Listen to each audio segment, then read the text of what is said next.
സംസ്ഥാന സർക്കാരിന്റെ സാമൂഹ്യ സുരക്ഷാ ക്ഷേമ പെൻഷൻ ഗുണഭോക്താക്കൾക്ക് വമ്പൻ സന്തോഷ വാർത്ത. ന്യൂ ഇയർ പ്രമാണിച്ച് ജനുവരി മാസം മുതൽ ഗുണഭോക്താക്കൾക്ക് കൂടുതൽ ആനുകൂല്യങ്ങൾ എത്തിച്ചേരും. ക്രിസ്മസ് വിതരണം സംസ്ഥാനത്ത് അവസാന ഘട്ടത്തിൽ എത്തിയ സാഹചര്യത്തിലാണ് ന്യൂ ഇയർ പ്രമാണിച്ചുള്ള വിതരണം നേരത്തെയാകുമെന്നുള്ള അറിയിപ്പുകൾ പുറത്തു വന്നിരിക്കുന്നത്.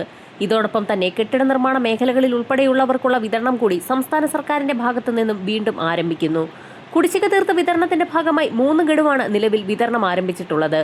മൂന്നാമത്തെ ഗഡുവിന്റെ വിതരണം അവസാന ഘട്ടത്തിലെത്തിയപ്പോഴാണ് ന്യൂ ഇയർ പ്രമാണിച്ച് കെട്ടിട നിർമ്മാണ മേഖലകളിൽ ഉൾപ്പെടെയുള്ള ഗുണഭോക്താക്കൾക്ക് 2 ഗഡു പെൻഷൻ കുടിശ്ശിക കൂടി അനുവദിച്ചേക്കുമെന്നുള്ള അറിയിപ്പ് പുറത്തു വന്നിരിക്കുന്നത്. കുടിശ്ശിക തീർത്ത് വിതരണം ചെയ്യുമ്പോൾ നേരത്തെ അവശേഷിക്കുന്ന പെൻഷൻ തുകയായ 1600 രൂപയുടെ 2 ഗഡുക്കളാണ് ഗുണഭോക്താക്കൾക്ക് എത്തിച്ചേരുക.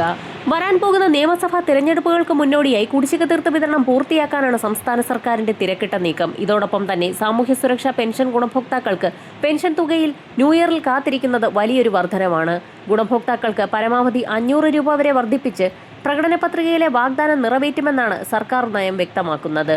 വർദ്ധിപ്പിച്ച പെൻഷൻ തുകയടക്കം വിതരണം ചെയ്യുമ്പോൾ സംസ്ഥാന സർക്കാരിന്റെ മാനദണ്ഡങ്ങളും കൂടുതൽ കർശനമാക്കിയേക്കും. സമൂഹത്തിലെ വിവിധ മേഖലകളിലുള്ളവർക്ക് അവരുടെ ജീവിതത്തിൽ വലിയ ആശ്വാസമാകുന്ന പ്രതിമാസം ലഭിക്കുന്ന പെൻഷൻ ജനുവരി മാസം മുതൽ മുടങ്ങാതിരിക്കാനായി വിവിധ മാനദണ്ഡങ്ങൾ പൂർത്തിയാക്കേണ്ടതുണ്ട്.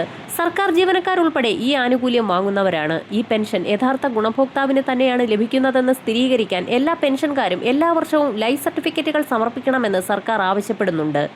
സർക്കാർ രേഖകൾ അപ്ഡേറ്റ് ചെയ്യാൻ മാത്രമല്ല തട്ടിപ്പും വഞ്ചനയും ഉൾപ്പെടെ നടക്കാതിരിക്കാനുള്ള ഒരു പ്രത്യേക മാർഗം കൂടിയാണിത്.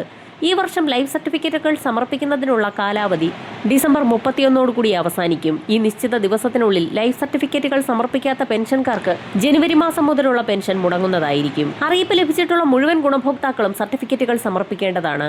ഗുണഭോക്താവ് ജീവിച്ചിരിപ്പുണ്ടെന്ന് തെളിയിക്കുന്ന ലളിതവും നിർണായകവുമായ രേഖയാണ് ലൈഫ് സർട്ടിഫിക്കറ്റ്. ഈ രേഖയുടെ അടിസ്ഥാനത്തിലാണ് സർക്കാരും ബാങ്കുകളും പെൻഷൻ പേയ്മെന്റുകൾ തുടരുന്നത്. ഈ സർട്ടിഫിക്കറ്റുകൾ കൃത്യസമയത്ത് സമർപ്പിച്ചില്ല എങ്കിൽ സർക്കാർ പെൻഷൻ ആനുകൂല്യം നിർത്തുന്നതാണ്. മാത്രമല്ല ഇത് പുനരാരംഭിക്കാൻ കൂടുതൽ സമയമെടുക്കാനും സാധ്യതയുണ്ട്. ലൈഫ് സർട്ടിഫിക്കറ്റുകൾ സമർപ്പിക്കാൻ വിവിധ വഴികളുണ്ട്. ഇതിനായി പെൻഷൻ എത്തുന്ന ബാങ്കുകളിലാണ് ഉപഭോക്താവ് പോകേണ്ടത്. അവിടെയുള്ള ലൈഫ് സർട്ടിഫിക്കറ്റ് ഫോം പൂരിപ്പിച്ച് നൽകണം. വർഷങ്ങളായി കൂടുതൽ പെൻഷൻകാരും ഈ രീതിയാണ് പിന്തുടരുന്നത്. വ്യക്തിഗത തിരിച്ചറിയൽ രേഖയും ആവശ്യമായ വിശദാംശങ്ങളും പരിശോധിച്ചതിന് ശേഷം ബാങ്ക് ജീവനക്കാർ സർട്ടിഫിക്കറ്റ് സ്വീകരിക്കുകയും ഇക്കാര്യം സർക്കാരിനെ അറിയിക്കുകയും ചെയ്യും. ഇതിനു പുറമെ പെൻഷൻകാർക്ക് ഇപ്പോൾ അവരുടെ വീടുകളിൽ നിന്ന് ഡിജിറ്റൽ ലൈഫ് സർട്ടിഫിക്കറ്റുകൾ സമർപ്പിക്കാനുള്ള ഓപ്ഷനുണ്ട്. ആധാർ അധിഷ്ഠിത ഫേസ് ഒതന്റിക്കേഷൻ അഥവാ മുഖം തിരിച്ചറിയൽ സംവിധാനം വഴിയാണിത്. മൊബൈൽ ഫോൺ, ഇന്റർനെറ്റ് കണക്ഷൻ, ആധാറുമായി ബന്ധിപ്പിച്ച മൊബൈൽ നമ്പർ എന്നിവ ഉപയോഗിച്ച് പെൻഷൻകാർക്ക് തങ്ങളുടെ മുഖം സ്കാൻ ചെയ്ത് മിനിറ്റുകൾക്കുള്ളിൽ ലൈഫ് സർട്ടിഫിക്കറ്റ് സമർപ്പിക്കാൻ കഴിയും. മറ്റൊരു വഴി, ബാങ്കിൽ പോകാൻ കഴിയാത്തവർക്കും ഡിജിറ്റൽ രീതികൾ ഉപയോഗിക്കാൻ ആഗ്രഹിക്കുന്നവർക്കും ജീവൻ പ്രമാൺ ആപ്പ് ഏറെ ഉപകാരപ്രദമാണ്. ആപ്പ് ഡൗൺലോഡ് ചെയ്ത ശേഷം ആധാർ നമ്പർ, ബാങ്ക് വിവരങ്ങൾ, മുഖം തിരിച്ചറിയൽ എന്നിവ ഉപയോഗിച്ച് പ്രക്രിയ പൂർത്തിയാക്കാനാവും. ആരോഗ്യ പ്രശ്നങ്ങൾ മൂലമോ പ്രായാധിക്യം മൂലമോ ബാങ്കിൽ പോകാൻ കഴിയാത്തവർക്ക് ഏറെ സഹായകമാണ് വാതിൽപ്പടി ബാങ്കിംഗ് സർവീസ്. പല ബാങ്കുകളും ഇന്ത്യ പോസ്റ്റ് സർവീസും ഈ സേവനം നൽകുന്നുണ്ട്. ബാങ്ക് ജീവനക്കാർ പെൻഷൻകാരുടെ വീടുകളിലെത്തി ബന്ധപ്പെട്ട തിരിച്ചറിയൽ രേഖകൾ പരിശോധിച്ച് ഫോമുകൾ പൂരിപ്പിക്കുകയും അവ സിസ്റ്റത്തിൽ അപ്ഡേറ്റ് ചെയ്യുകയും ചെയ്യും. സഹായം ഏറ്റവും ആവശ്യമുള്ളവർക്ക് ഈ സൗകര്യം ഏറെ വിലപ്പെട്ടതാണ്. ചിലപ്പോൾ ചിലർക്ക് ലൈഫ് സർട്ടിഫിക്കറ്റ് കൃത്യസമയത്ത് സമർപ്പിക്കാനാകാതെ വരികയും ഇതുമൂലം പെൻഷൻ നിലയ്ക്കുകയും ചെയ്യും.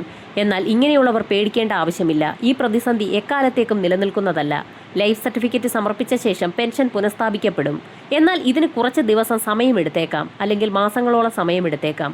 അതിനാൽ സർട്ടിഫിക്കറ്റ് സമർപ്പിക്കാൻ അവസാന നിമിഷം വരെ കാത്തിരിക്കാതെ കാര്യങ്ങൾ വേഗത്തിൽ പൂർത്തിയാക്കുന്നതാണ് നല്ലത്. മറ്റൊരു പ്രധാന അറിയിപ്പ്, ജോലിയില്ലാത്ത സ്ത്രീകൾക്ക് പ്രതിമാസം 1000 രൂപ വീതം പെൻഷൻ ലഭിക്കുന്ന പദ്ധതിയിലേക്ക് ഇപ്പോൾ ബന്ധപ്പെട്ട രേഖകളുമായി അപേക്ഷ സമർപ്പിക്കാവുന്നതാണ്. പദ്ധതിയിലേക്ക് അപേക്ഷിക്കാൻ മഞ്ഞ, പിങ്ക് റേഷൻ കാർഡ് ഉടമകൾക്കാണ് അർഹതയുള്ളത്. തെറ്റായ വിവരം നൽകി പെൻഷൻ കൈപ്പറ്റിയാൽ 18% പലിശ സഹിതം തുക തിരിച്ചു പിടിക്കും.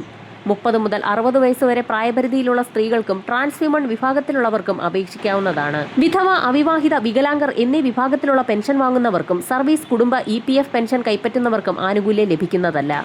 വരും മണിക്കൂറുകളിലെ സർക്കാർ അറിയിപ്പുകൾക്കായി ചാനൽ സബ്സ്ക്രൈബ് ചെയ്യാൻ മറക്കാതിരിക്കുക.